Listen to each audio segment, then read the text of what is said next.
Hello my dear student, welcome back to my channel Shivam study knowledge. आज के इस video में हम क्लास 12 समाजशास्त्र सोशियोलॉजी के जितने भी स्टूडेंट हैं और इस बार 2025 बोर्ड एग्जाम में समाजशास्त्र का पेपर देने वाले हैं, तो हम उन सभी स्टूडेंट के लिए लेकर आए हैं 85 महत्वपूर्ण टॉपिक।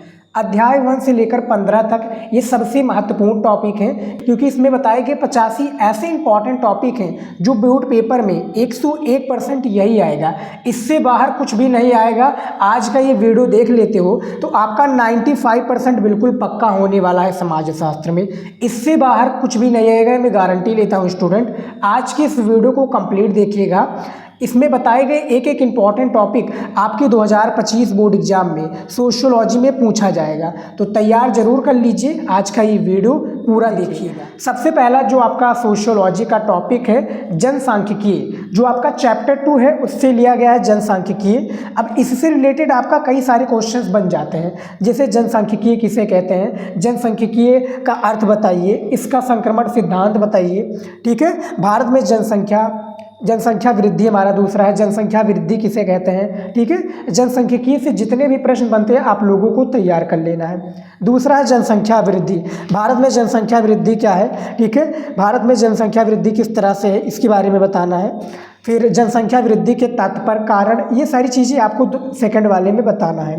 तीसरा है समाज क्या है, ये भी आपका इम्पॉर्टेंट टॉपिक है। ठीक है, समाज क्या है इसके बारे में आपको बताना है। समाज शास्त्र में है तो भैया समाज के बारे में जानना आपको बहुत ज़्यादा ज़रूरी है कि समाज किसे कहते हैं, समाज को परिभाषित कीजिए, इससे ज़्यादा क्वेश्चंस आते हैं। चौथा नंबर टॉपिक है मोस्ट इंपॉर्टेंट, ये भी टॉपिक है आपका मृत्यु दर और जन्म दर। इनमें आपको अंतर बताना रहेगा, नहीं तो अलग अलग परिभाषा आप लोगों का पूछा जा सकता है, तो इसको भी आप लोग तैयार कर लीजिएगा। पांचवा टॉपिक है भारत की जनसंख्या नीति।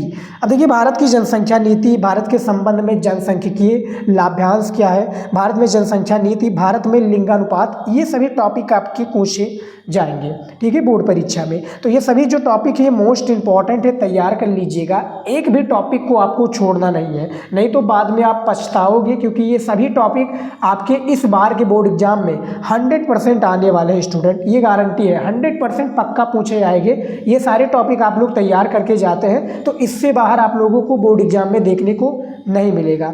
6 नंबर टॉपिक है माल्थस के जनसंख्या सिद्धांत के बारे में बताइए। माल्थस का जनसंख्या सिद्धांत आपके जियोग्राफी और समाजशास्त्र में तो खासकर पूछा ही जाता है।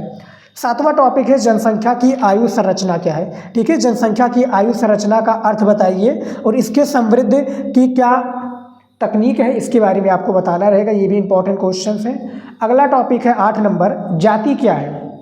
ठीक है, जाति क्या है इसके बारे में बताना है कि जाति क्या है। ठीक है, जातिवाद क्या है, इससे भी क्वेश्चन ज़्यादा पूछा था कि जातिवाद क्या होता है, जाति किसे कहते हैं, इसको परिभाषित कीजिए। यानी कई सारे रूप में आपका ये जाति आ सकता है। ठीक है, जात और वर्ग में अंतर बताइए, आगे हम देखेंगे। जनजाति क्या होता है और जातिवाद क्या होता है। ठीक है, इससे आपका काफ़ी क्वेश्चन आता है। जैसे जातिवाद में हम आपको बताएंगे कि जाति व्यवस्था क्या है। ठीक है, जाति व्यवस्था में परिवर्तन के कारण, ये मोस्ट इंपॉर्टेंट टॉपिक है, इसको भी आप लोग तैयार कर लीजिएगा। ठीक है, जातिवाद क्या है, इसको नियंत्रण करने के उपाय। 9 नंबर टॉपिक है संस्कृतिकरण। ठीक है, संस्कृतिकरण का परिभाषा दीजिए, संस्कृतिकरण क्या है। ठीक है, ये भी इंपॉर्टेंट टॉपिक है आप लोगों का। उसके बाद में देखिए 10 नंबर टॉपिक जनजाति क्या है। ठीक है, जनजाति के बारे में बताया था, ये भी टॉपिक है आपका काफ़ी ज़्यादा इंपॉर्टेंट, इसको भी आप लोग तैयार कर लीजिएगा।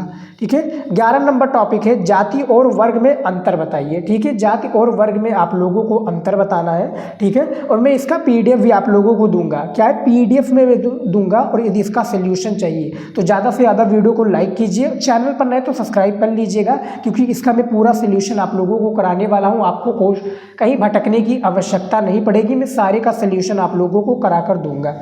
ठीक है, देखिए 12 नंबर टॉपिक है नातेदारी क्या है। ठीक है, नातेदारी से आपका काफ़ी क्वेश्चन पूछा जाएगा कि नातेदारी किसे कहते हैं। ठीक है, नातेदारी का अर्थ बताइए, नातेदारी कितने प्रकार की होती हैं। ठीक है, ये क्वेश्चंस आपका आता है, ये आपका नातेदारी से संबंधित हो जाता है। 13 नंबर टॉपिक है आपका जाति की विशेषताएं क्या है। ठीक है, हमें जाति की विशेषताएं बतानी है कि जाति की विशेषताएं क्या होती हैं। ठीक है, जाति कितने प्रकार के होते हैं, ये सभी क्वेश्चंस आपके बोर्ड एग्जाम में ज़्यादातर पूछे जाएंगे। ठीक है, तो ये हमारा 13 नंबर टॉपिक हो गया है। ये सभी टॉपिक स्टूडेंट अपने आप में इम्पॉर्टेंट है, पूरे सोशियोलॉजी का निचोड़ है इस वीडियो में। जिनको कुछ नहीं समझ में आ रहा कि क्या तैयार करें, ये तैयार कर लो, ठीक है। ये सारे टॉपिक को आप लोगों को तैयार कर लेना है। 100 में से 100 लेकर आना आपके लिए बड़ी बात नहीं है, ठीक है। आप अच्छे नंबर लेकर आओगे बोर्ड परीक्षा में। तो ये भी हमारा टॉपिक कंप्लीट हो चुका है। अब चलिए देखते हैं अगला 14 नंबर टॉपिक, प्रबल जाति से क्या अभिप्राय है। जो प्रबल जात है इससे अभिप्राय क्या है, इसके बारे में आप लोगों को बताना है, ठीक है। जनजातियाँ आदिम समाज क्या है, ठीक है। जनजातियाँ आदिम समाज से भी आपका काफ़ी क्वेश्चंस आते हैं कि जनजातियों आदिम समाज क्या है, ठीक है। इससे क्वेश्चंस आपका ज़्यादा आएगा। 16 नंबर है, देखिए ये एक प्रकार से क्या होता है स्टूडेंट, देखिए मैं टॉपिक का नाम लेता हूँ, इसका आप क्वेश्चन भी कह सकते हैं क्योंकि ये आप क्वेश्चंस के रूप में भी समझ सकते हैं, ठीक है।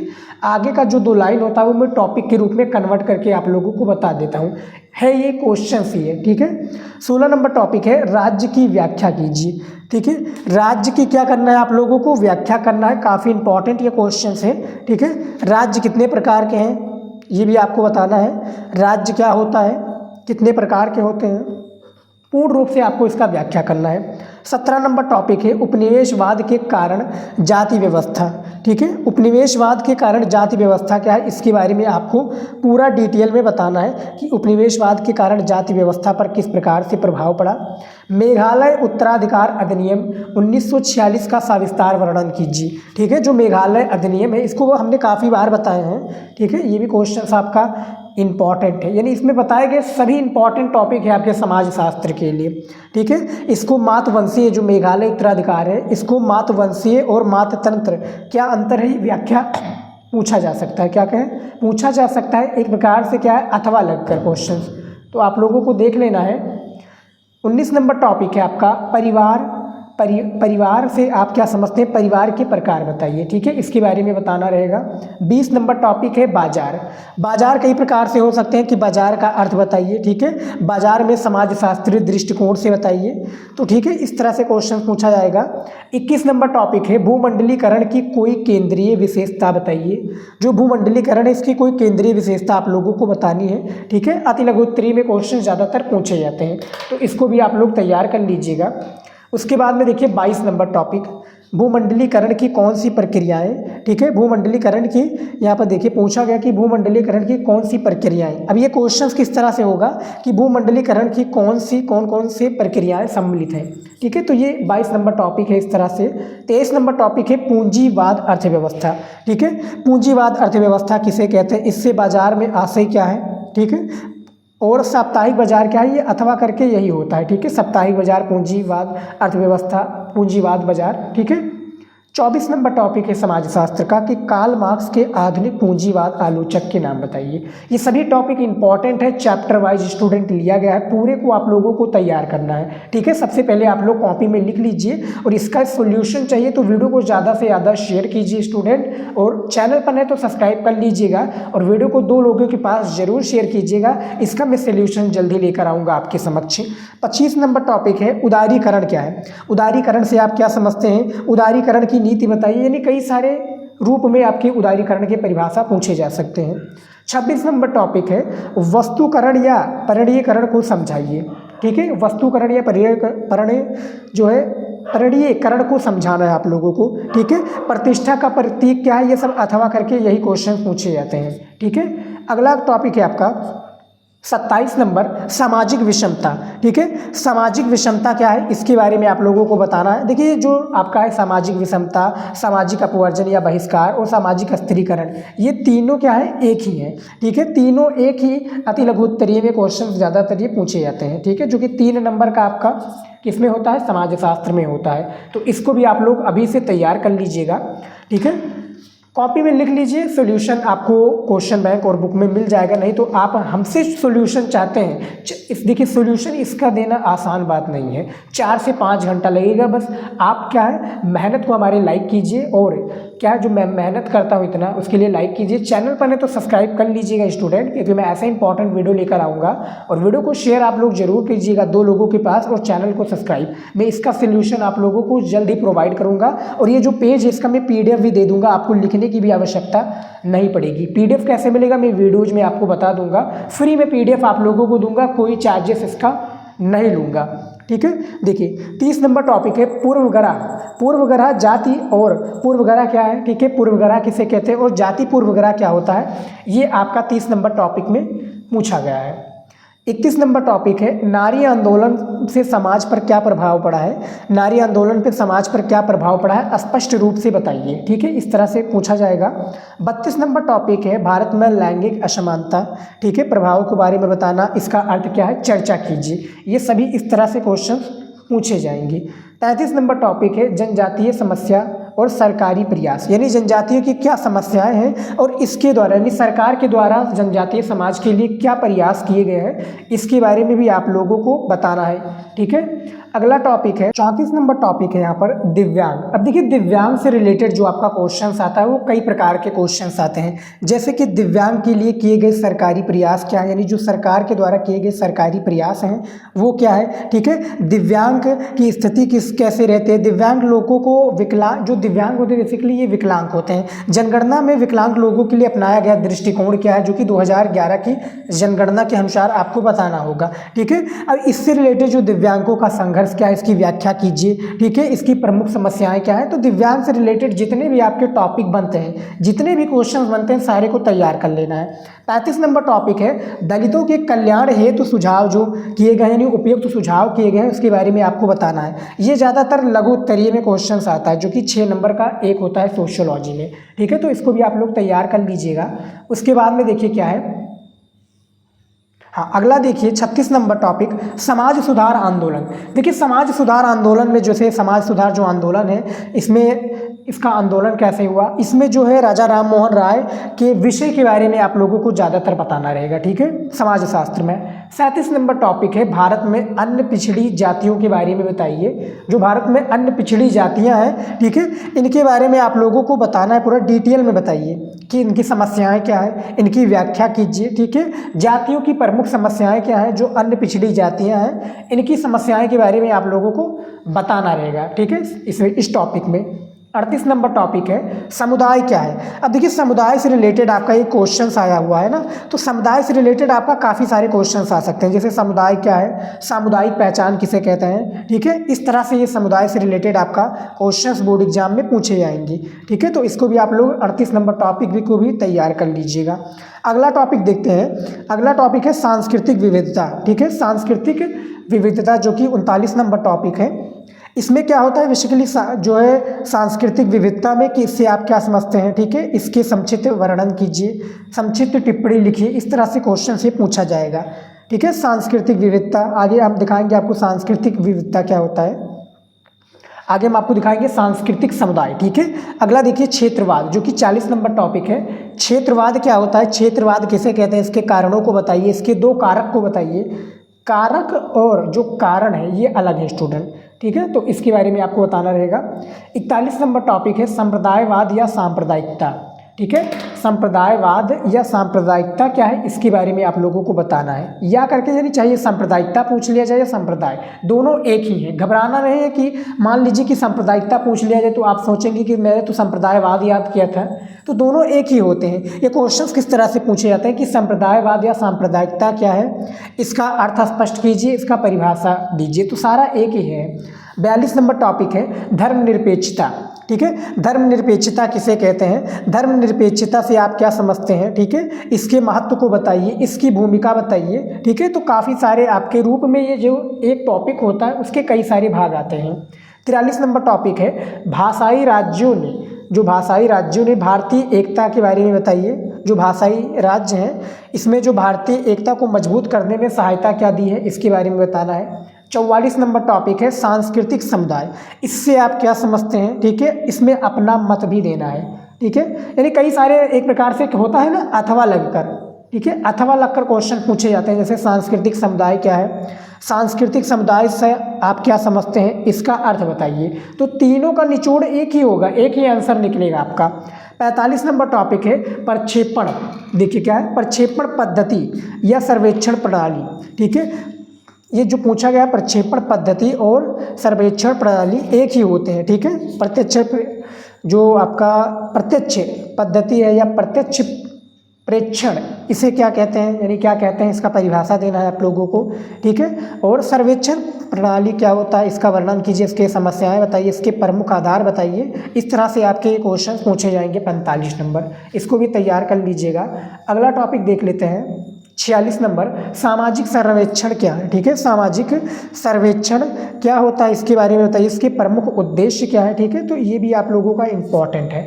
अगला टॉपिक है 47 नंबर, साक्षरता पद्धति, जो साक्षरताकार पद्धति है इसको भी आप लोगों को परिभाषा देना है, ठीक है। इसकी सीमाएं बतानी है, इसकी लाभ बतानी है, ठीक है। तो इसको भी आप लोग तैयार कर लीजिएगा। अगला टॉपिक देख लेते हैं 48 नंबर, उपनिवेशवाद, ठीक है। इसमें भी भैया उपनिवेशवाद पूछे गए, यानी उपनिवेशवाद कई प्रकार के होते हैं, हर एक चैप्टर में उपनिवेशवाद आपको देखने को मिल जाएगा कि उपनिवेशवाद के कारण भारतीय समाज में किन्हीं 2 परिवर्तनों को आपको बताना रहेगा, ठीक है। और वृतानी उपनिवेशवाद क्या होता है, जो कि 49 नंबर टॉपिक है।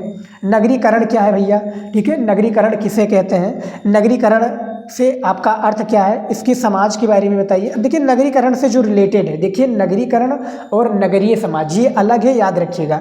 नगरीकरण क्या है, ठीक है, इसके दोष को बताइए, इसमें गुण और दोषों को बताना, इसके 2 प्रभावों को बताना है। नगरीकरण से रिलेटेड आपके क्वेश्चन पूछे जाएंगे।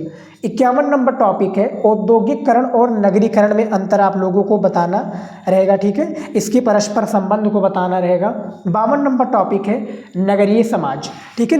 नगरीय समाज की किन्हीं 3 विशेषताएं बताइए। और नगरीय समाज से रिलेटेड आपका कई सारे आ सकते हैं क्वेश्चन, जैसे कि नगरीय समाज से आपका आशय क्या है, इनकी प्रमुख विशेषताएं क्या है। जैसे मैंने 3 विशेषताएं बताई नहीं, तो ये अति लघु उत्तरीय में पूछा जाएगा, ठीक है। और लेकिन जैसे जो और भी जैसे क्वेश्चन पूछ लिया गया कि नगरीय समाज से आशय क्या है, इसकी प्रमुख विशेषताएं बताइए या इसका वर्णन कीजिए, तो एक ही रूप में वो निकल कर आएगा, वो चाहे आपका दीर्घ उत्तरीय क्वेश्चन क्यों ना हो 8 नंबर का। अगला टॉपिक देख लेते हैं 54 नंबर। 54 के बाद में देखिए 53 देखिए सबसे पहले, सामाजिक संरचना। अब देखिए सामाजिक संरचना से रिलेटेड भी आपका काफ़ी सारे क्वेश्चंस आते हैं कि सामाजिक संरचना होता क्या है, ठीक है। सामाजिक परिवर्तन, ये दोनों एक ही प्रकार के क्वेश्चंस होते हैं, ठीक है। सामाजिक संरचना और सामाजिक परिवर्तन, ठीक है। इस तरह से आपका जैसे सामाजिक संरचना से अर्थ क्या है, सामाजिक परिवर्तन क्या होता है, इसके 2 सिद्धांत बताइए, इसकी व्याख्या कीजिए, ठीक है। तो इस तरह से पूछे जाएंगे। उसके बाद में देखिए 55 नंबर टॉपिक, आधुनिकीकरण, ठीक है। भारत में आधुनिकीकरण के दुष्परिणाम बताइए। आधुनिकीकरण से आप लोग क्या समझते हैं, तो ये भी आपका मोस्ट इम्पॉर्टेंट टॉपिक है। 56 नंबर टॉपिक है भारतीय समाज में धर्म का महत्व बताइए, ठीक है। हमें धर्म का महत्व बताना, जो भारतीय समाज में धर्म का महत्व है इसके बारे में बताइए। 57 नंबर टॉपिक है पश्चिमीकरण, ठीक है। पश्चिमीकरण से क्या अर्थ है, पश्चिमीकरण क्या है, इसकी विशेषताएं क्या है, ठीक है। पश्चिमीकरण का साधारणतया, भारतीय समाज में पश्चिमीकरण के प्रभाव, तो ये सारे टॉपिक आपके इस तरह से क्वेश्चन जो आपका क्वेश्चन से बोर्ड एग्जाम में पूछे जाएंगे। 58 नंबर टॉपिक है धर्मनिरपेक्षीकरण। ये सभी टॉपिक को आप लोगों से रिक्वेस्ट है हाथ जोड़कर स्टूडेंट कि तैयार कर लीजिएगा। नए पैटर्न 2025 बोर्ड एग्जाम में जितने भी स्टूडेंट पेपर देने वाले हैं, जिनको कुछ नहीं समझ में आ रहा कि मैं कैसे तैयारी करूं, यहाँ से आप लोग प्रारंभ कर दीजिए। ये तैयार कर लोगे तो 100% आएगा और बोर्ड एग्जाम में आपको 100 नंबर में 100 में से 100 दिलाकर जाएगा, ये गारंटी है स्टूडेंट। इसके सारे इंपॉर्टेंट क्वेश्चन को आप लोगों को तैयार कर लेना है। अब इसका क्वेश्चन का आंसर कहाँ मिलेगा, विद्या क्वेश्चन बैंक में आपको आसानी से मिल जाएगा। जो क्वेश्चंस बैंक होगा अपना चैप्टर वाइज, आपको हर एक चैप्टर से 5 से 7 टॉपिक लिए गए हैं जो मोस्ट इंपॉर्टेंट है और बोर्ड एग्जाम में आपके हर साल पूछे जाते हैं, तो तैयार कर लीजिएगा। 59 नंबर टॉपिक है संस्कृतिकरण पर आलोचनात्मक लेख लिखिए, ठीक है। इसके बारे में आपका क्वेश्चन पूछा जाएगा। अगला है टॉपिक 60 नंबर कानून और न्याय, ठीक है। कानून और न्याय क्या है इसके बारे में बताइए, इसमें अंतर भी बताना सकता है और अलग अलग परिभाषा भी। देखिए संविधान, कानून और न्याय और संविधान, ये अथवा करके क्वेश्चन पूछे जाएंगे, तो घबराना नहीं है आप लोगों को। 61 नंबर टॉपिक है पंचायती राज। देखिए पंचायती राज से आप क्या समझते हैं, इसमें भी कई प्रकार के आ सकते हैं, जैसे कि पंचायती राज, ग्राम पंचायत की शक्तियाँ, ग्राम पंचायत के 4 दायित्व, इस तरह से आपके क्वेश्चन पूछे जाएंगे। 62 नंबर टॉपिक है वन पंचायत। वन पंचायत क्या होता है इसके बारे में आप लोगों को बताना है, ठीक है। इस पर संक्षिप्त में टिप्पणी आप लोगों को लिखना पड़ सकता है, ठीक है। अति लघु उत्तरीय में ज़्यादातर ये क्वेश्चन पूछे जाते हैं। देखिए जो बेसिकली ये टॉपिक होता है स्टूडेंट, ये टॉपिक में आपके 3 टाइप के क्वेश्चन शामिल होते हैं, बहुविकल्पीय क्वेश्चंस नहीं शामिल होते हैं। बाकी के सारे क्वेश्चंस आपको इसमें देखने को मिल जाएगा, वो चाहे अति लघु उत्तरीय प्रश्न हो, लघु या दीर्घ उत्तरीय प्रश्न हो। 63 नंबर टॉपिक है भारतीय लोकतंत्र में राजनीतिक दल। जो भारतीय लोकतंत्र है इसमें राजनीतिक दल के समूह के महत्व के बारे में बताना है। 64 नंबर टॉपिक है लोकतांत्रिक व्यवस्था का दबाव समूह किस तरह से है, ठीक है, जो लोकतांत्रिक व्यवस्था इसके दबाव समूह के बारे में बताना है। 65 नंबर टॉपिक है सामाजिक परिवर्तन की भूमिका आपको बताना है। जो सामाजिक परिवर्तन है इसकी आप लोगों को क्या बताना है, भूमिका बताना है, ठीक है। अगला टॉपिक है 66 नंबर पंचायती राज व्यवस्था में ग्रामीण समाज का वर्णन कीजिए, या इसमें अर्थ बताइए कि पंचायती राज व्यवस्था और ग्रामीण समाज क्या है, ठीक है। ये दोनों एक प्रकार से क्वेश्चन आपके पूछे गए हैं। अगला क्वेश्चन है हरित क्रांति। हरित क्रांति से आप क्या समझते हैं, हरित क्रांति के परिणाम बताइए, इसके प्रभाव को बताइए, ठीक है। हरित क्रांति से रिलेटेड आपका काफ़ी क्वेश्चन पूछे जाएंगे। अगला देखिए 68 नंबर टॉपिक ग्रामीण समाज। अब देखिए ग्रामीण समुदाय क्या है, ग्रामीण समाज किसे कहते हैं, इनकी किन्हीं 2 विशेषताएं बताइए, इनकी विशेषताएं बताइए। कृषक समाज क्या होता है इसके बारे में आप लोगों को बताना है। 70 नंबर टॉपिक है, यहाँ पर देखिए 70 नंबर टॉपिक क्या है कि ग्रामीण और नगरीय समाज में अंतर बताइए, ठीक है, अंतर पूछा जाएगा। 71 नंबर टॉपिक है भूमि सुधार। भूमि सुधार पर आपको संक्षिप्त में टिप्पणी लिखना पड़ेगा। 75 नंबर टॉपिक है भूमंडलीकरण और उदारीकरण पर प्रभाव आप लोगों को बताना है।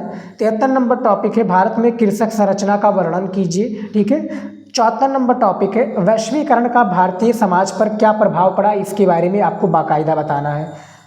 75 नंबर टॉपिक है हड़ताल तथा तालाबंदी पर आप लोगों को बताना है। देखिए हड़ताल और जो तालाबंदी होती हैं ये क्वेश्चंस काफ़ी ज़्यादा इंपॉर्टेंट है। हड़ताल किस तरह से होता है, ठीक है, तालाबंदी के बीच में अंतर क्या, इन दोनों के बीच में आप लोगों को अंतर पूछा जा सकता है, तो इसको तैयार कर लीजिएगा।